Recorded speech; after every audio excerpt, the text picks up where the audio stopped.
You'll hear from the boss, hear from the banker. If you go to your mother, will you tell her that we thank her? 3 seats up here. She worked all her life and wore down her health to raise us a wage slave much like herself.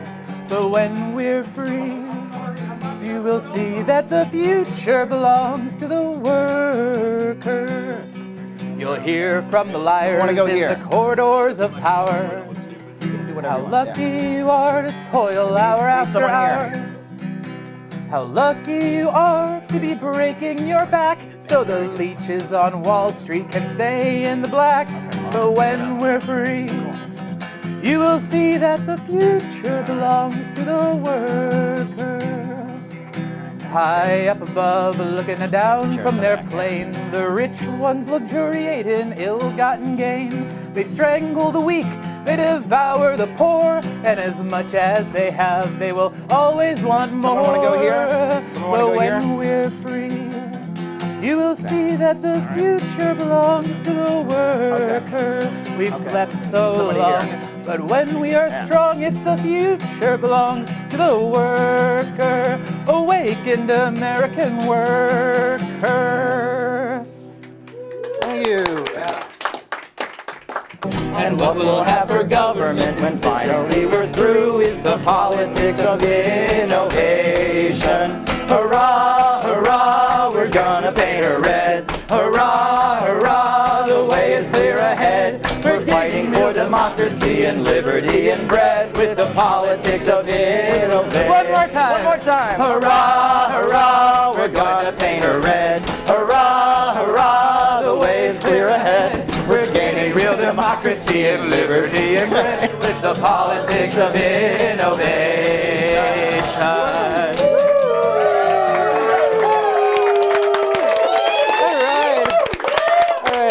Thank you. All right, very good. Well, let's hear it for Paul. That's been amazing. And I want to mention, let me mention, you know, Paul wrote this songbook. He went above and beyond the call of duty. He designed the cover. He edited the lyrics to be more in line with CPI, and this is all Paul. So we owe a lot to Paul. That's great. Yeah. Paul. Yeah. So we're going to begin the next class with a brief audio recording. It is music, but it's going to be a recording, so it won't be as good as live music. But I'm going to play just a short audio piece that will kind of set the tone for our discussion. So hold your horses. All right.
All right. Can anyone identify that piece of music?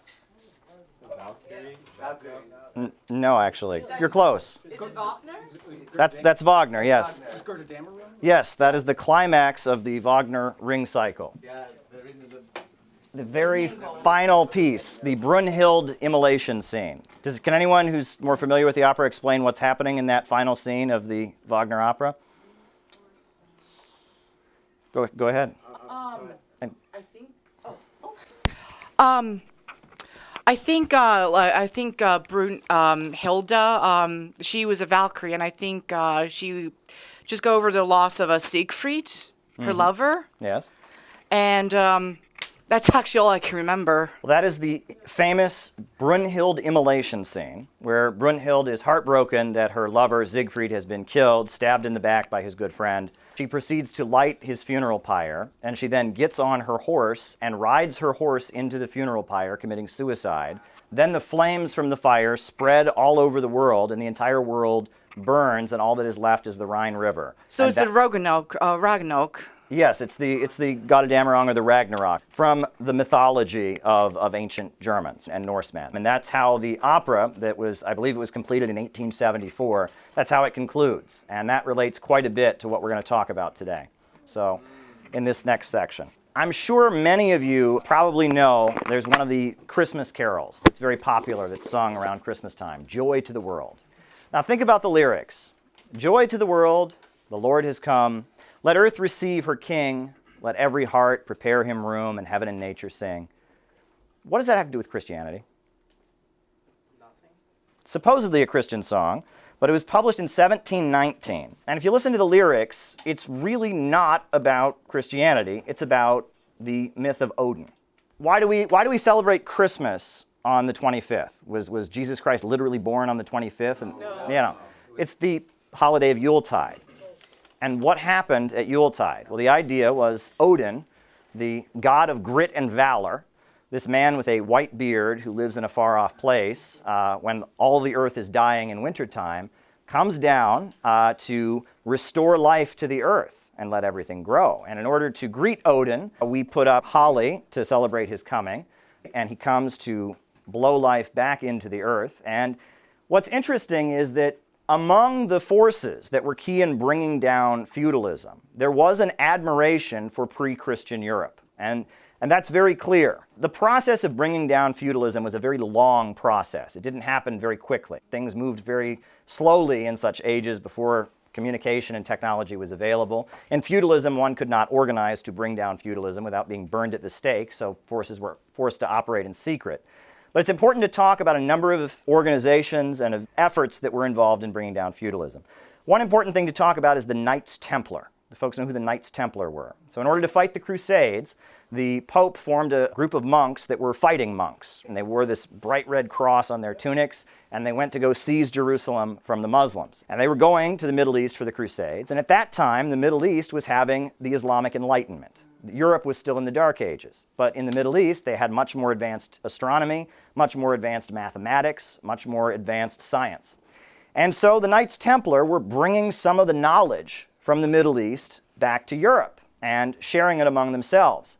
And the Pope didn't particularly care for this. So after a few hundred years of this, in 1312, he ordered all the Knights Templar to be burned at the stake. And so the Knights Templar, who he had sent to go fight in the Middle East because they were sharing the knowledge, they were all burned at the stake. So also, now anyone who's at all familiar with the conspiracy universe will know about the Bavarian Illuminati. Well, this was an organization that was formed on May 1st, 1776, and officially outlawed in 1785. And this was a group of people in Bavaria who wanted to organize against the Catholic Church and had the ideals of bringing down feudalism, life, liberty, pursuit of happiness, etc. Masonry. What is Freemasonry? Again, it was a secret society. Not everyone could just join, but once you got in, you were kind of trusted more and more. And as you got in, eventually you read the Quran and you compared it to the Bible, and you learned that there's kind of truth in all religions and that the idea that one religion is superior to others is not particularly correct. And we also know about alchemy, the struggle to try and turn lead into gold, an alchemical tradition that was a precursor of modern chemistry, where these secret societies were formed of people that were studying different metals and different chemicals and how they operated. And that's alchemy. And that the bourgeoisie, in order to bring down capitalism, they couldn't organize in public, they had to organize in secret. And the French Revolution was a definitive moment in the overthrow of feudalism. And the French Revolution was huge. But there's an individual who was key in the French Revolution that often gets overlooked, and that individual was the Marquis de Sade. Do folks know the Marquis de Sade? The term sadist, if you hear the term sadist, that comes from the Marquis de Sade. It's interesting because there's many people in the BDSM community who don't particularly like his name being associated with him because the activities that he engaged in were not consensual by any means. He was a serial rapist, violent sexual predator. He was being held in the Bastille. This fortress, and he began agitating outside the windows, alleging that people were being tortured inside, which they apparently were not. He was just trying to create a stir. So the guards moved him out of the Bastille, and a few weeks later, you had the famous storming of the Bastille, a big event in the French Revolution. And the Marquis de Sade was a key agitator in the French Revolution, and he argued that in a lot of ways, the French Revolution was an explosion of sex and violence. So you have feudal society. In feudalism, a peasant can be burned at the stake for questioning the Catholic teaching. Someone can be executed for looking a landowner or a noble in the face. And the rage of the peasant is constant. Can you imagine that? Plus, there's heavy sexual repression, right? I mean, the Catholic Church is very clear about when sex can take place, when it cannot take place. Well, in order to bring down feudalism, the bourgeoisie unleashed a huge amount of sexual desire and a huge amount of anger. And the French Revolution was largely an explosion of sex and violence, of the rage and anger of the lower classes and the sexual desires, the pent-up sexual desires of the population. What's particularly interesting is Marquis de Sade was very fascinated by the French Revolution, and he actually argued that they should keep it going. And in order to maintain the revolutionary energy, he had this idea for the revolution that he would have theaters with naked women in them, and that people could go and look at the naked women, and that would stir up their sexual passions and keep the revolutionary energy going. Very interesting history. Now, of course, across the English Channel, as the French Revolution is happening, you have Thomas Robert Malthus. Because, of course, the wealthy people in Britain are quite disturbed to seeing all the executions going on and all of that. So Thomas Robert Malthus explains that the French Revolution is caused by a concept he's developed called overpopulation. That what has happened is there are just too many poor people in France, and they've been breeding too much, and the population has just outstripped the food supply. So he writes his very famous essay on the principle of population. And in his essay, he says this: in order to prevent calamities like the French Revolution, all children who are born beyond what would be required to keep up the population to a desired level must necessarily perish. Therefore, we should facilitate, instead of foolishly and vainly endeavoring to impede, the operations of nature in producing mortality. And if we dread this too frequent visitation of horrid famine, we should sedulously encourage other forms of destruction which we compel nature to use. Instead of recommending cleanliness to the poor, we should encourage contrary habits. In our towns, we should make the streets narrower and crowd more people into the houses and court the return of the plague. In the country, we should build our villages near stagnant pools and particularly encourage settlement in all marshy and unwholesome situations. But above all, we should reprobate specific remedies for ravaging diseases and restrain those benevolent but mistaken men who have thought they are doing a service to mankind by protecting schemes for the total extirpation of particular disorders. Now, keep in mind the population was far lower back then than it is now, but they were already talking about overpopulation. Now, at the time of the American Revolution and the French Revolution, probably the most popular book was Edward Gibbon's Fall of the Roman Empire, his analysis of the rise and fall of the Roman Empire. And it was being widely published. And you'll notice that in upstate New York, in many places, a lot of the cities are actually named after Greek and Roman cities because the founders of the United States were excessively studying the fall of the Roman Empire and basically how something like that could be prevented, what had gone wrong, and what Europe had been like before it was Christianized. Essentially, what this all gets down to is that there were really two sides to the bourgeois revolution against feudalism. On the one side, you had some elements that were progressive and scientific and egalitarian. They were trying to bring down feudalism and replace it with a more egalitarian society, a more scientific and rational society, and a more progressive society. But you also had a trend among the bourgeois revolution that was pessimistic, that was kind of obsessed with the pre-Christian European religions and the occult, and also had deep admiration for pre-civilization. They thought civilization itself was the problem. You have the writing on the noble savages, for example, and the idea that before technology, people were more pure and that technology has ruined everything. So that was the bourgeois revolution itself. It had this dual character. But in addition to that, in the mid-1800s, as the capitalist class is emerging, you have a lot of capitalists who don't have to work because they're exploiting workers, and that's how they live, is through the exploitation of labor. So they have lots of free time on their hands.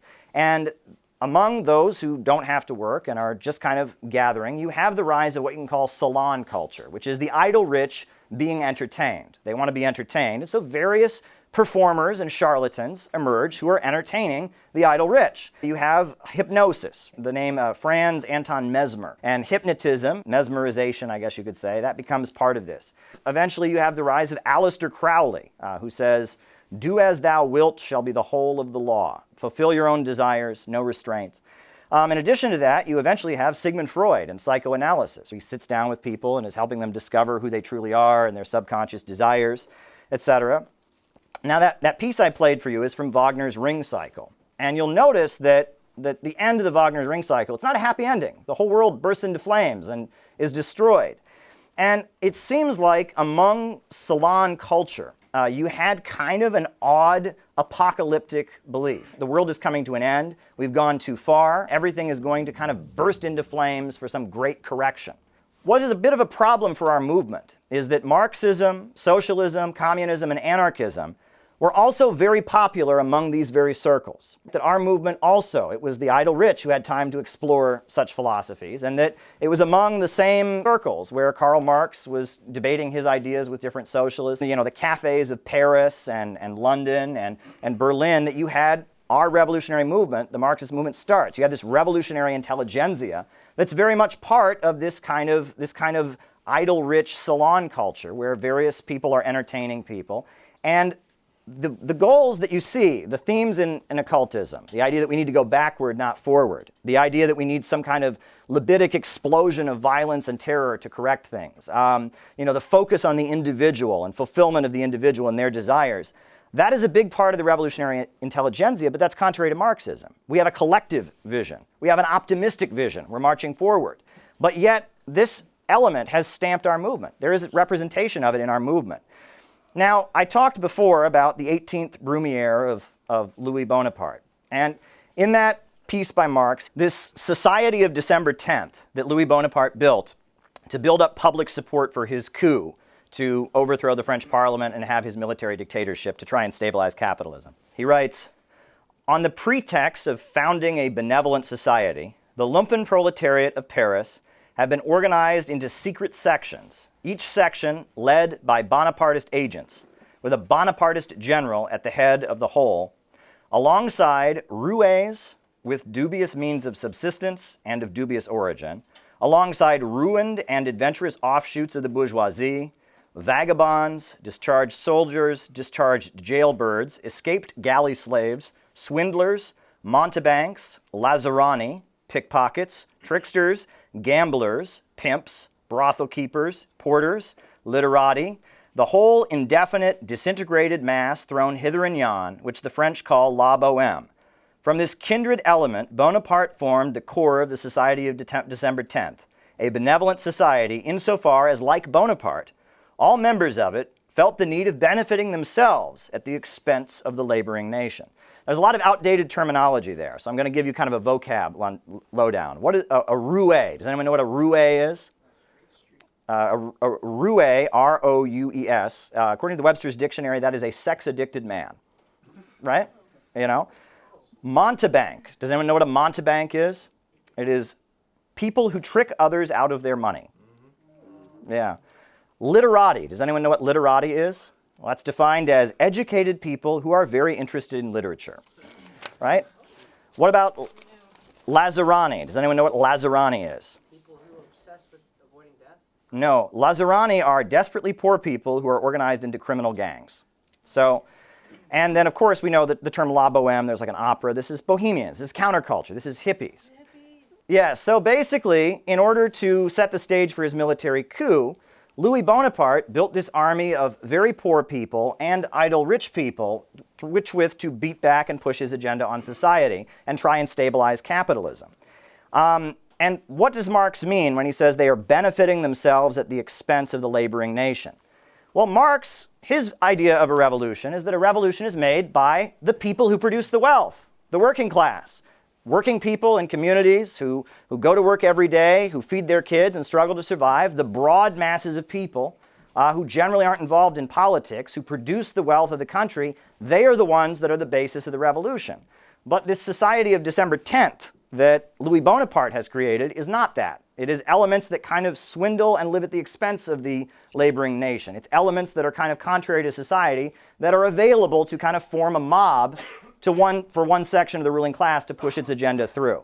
And that is the first part of this class. I wanted people to just kind of open up and discuss what I just shared with you all there, and then we'll go on to the next section. So there you go.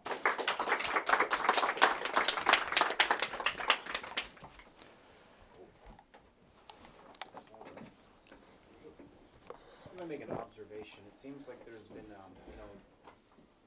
Karl Marx said that history usually repeats itself.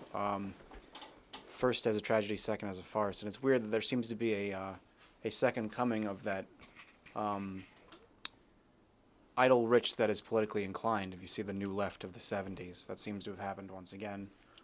Who are still around. I just wanted to make that observation. It seems to have come back almost a little over 100 years later. So Yeah. we're probably going to get into that, but I'm just making an observation. Yeah. It's funny you mention that because I've also noticed the exact other end of that, right? It's these idle rich sort of grad student, well, not even like, the idle rich, talking about organizing criminals and what they call the lumpenproletariat, without understanding the material basis of what makes a revolution, which is what Marx explained. So I just really thought that was insightful. Yeah. Well, one thing I just want to get, it needs to be said, right? And this is a common, I'm good. There's a common misconception, which is many people think the word lumpen is a code word for black. It is not. It is not, right? I mean, the majority of black people in the United States are working people, members of the working class. They face discrimination and such, but they are not lumpen. Lumpen refers to criminal elements. And the Black Panthers had a little bit of a different definition of the term, but ultimately the way Marx referred to it, it refers to the desperately poor, people that are locked out of the economy. Many people have said the Hells Angels Motorcycle Club is a great example of the lumpenproletariat. It's a criminal gang, selling drugs, etc., in and out of prison, not producing the wealth of society, but kind of living on the margins of society. And that historically, the lumpenproletariat have been used to break strikes. Times we've seen Hells Angels motorcycle folks go out to beat up leftists or break strikes or attack demonstrations. Oh yes, I have this is a question. And you say like lumpen is like people who are locked out of a production, correct? Yeah. And even though it says Marx's original definition was criminal elements, what about people with people who are mentally disabled and who are part of the working poor, or rather below working poor, but they're not inherently criminals per se? Would they be considered lumpen? I don't know. I don't know. Good question. The Communist Party on it. Pass the mic. I'm sorry.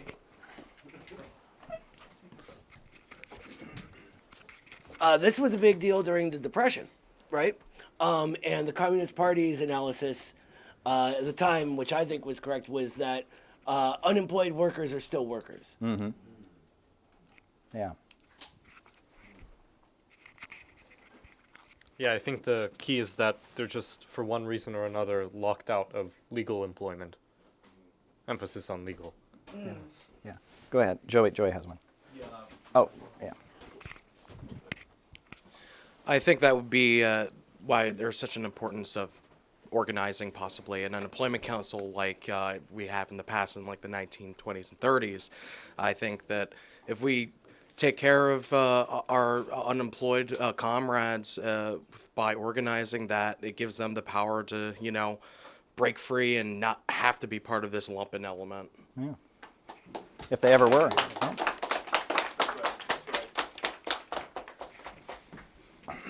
Anyone else?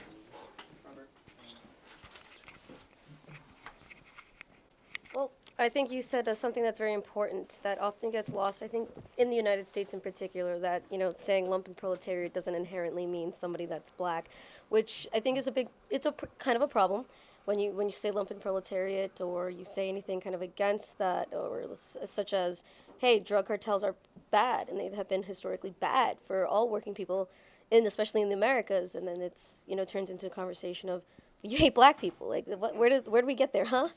And the lumpenproletariat exists all over the world. It's not just in the United States. It's not just in countries. It's in Argentina, where most of the population is white, or of whiter descent or whatever. But I think especially, which is key, is how Marx says that they enrich themselves, and I think it's important because the lumpenproletariat enriches themselves off the back of the proletariat.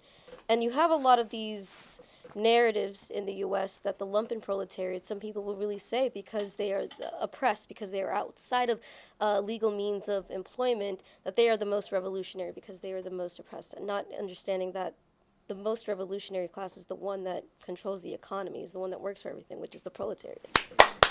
That's right.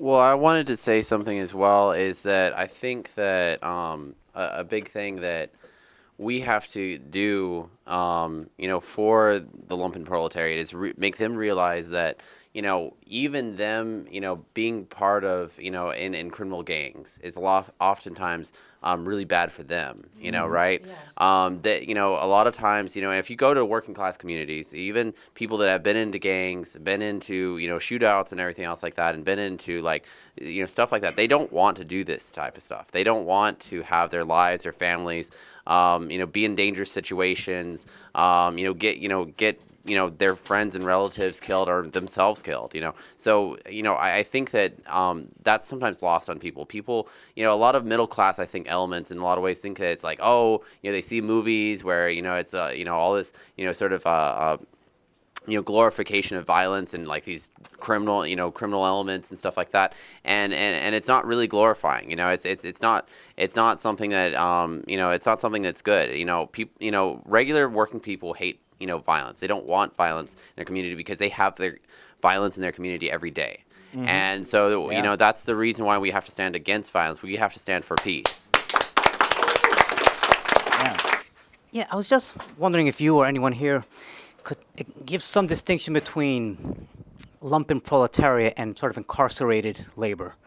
So if there's a sort of fuzziness around criminality and lumpen proletariat, right, then, well, what about those communities that are targeted to become mass incarcerated? Mm-hmm. And they are then working in the carceral regime, and in turn, as a result of recidivism and lives being destroyed, they become more permanent criminals after the experience of becoming criminalized, right, by being targeted as such, right?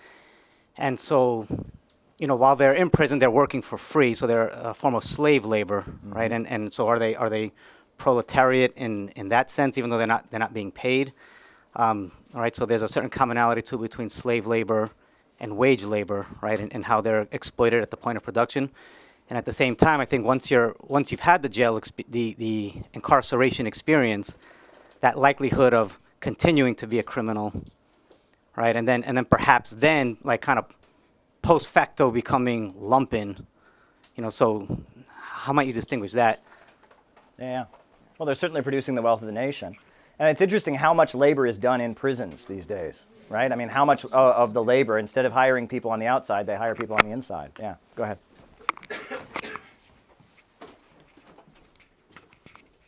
And just to expand on that point, they're not just doing like hard labor, but you know, a lot of people get like telemarketer calls. A lot of telemarketing companies actually do use prison labor. So a lot of the calls that you get are it's possibly people who are in prison calling you. Wow. Yeah. One last thing on the lumpenproletariat issue, because I feel it's something that we often get confused about.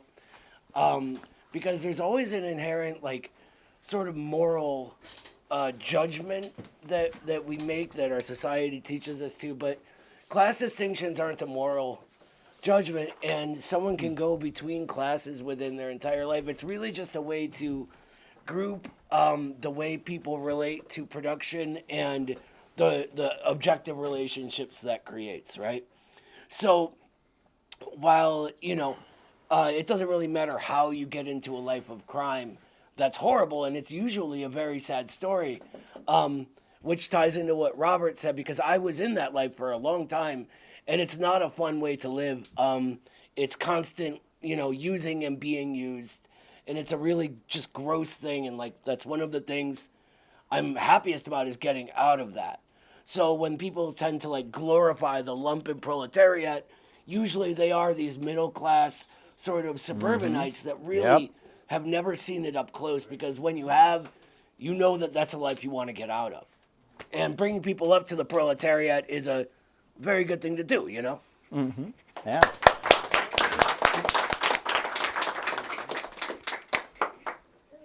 Anyone else?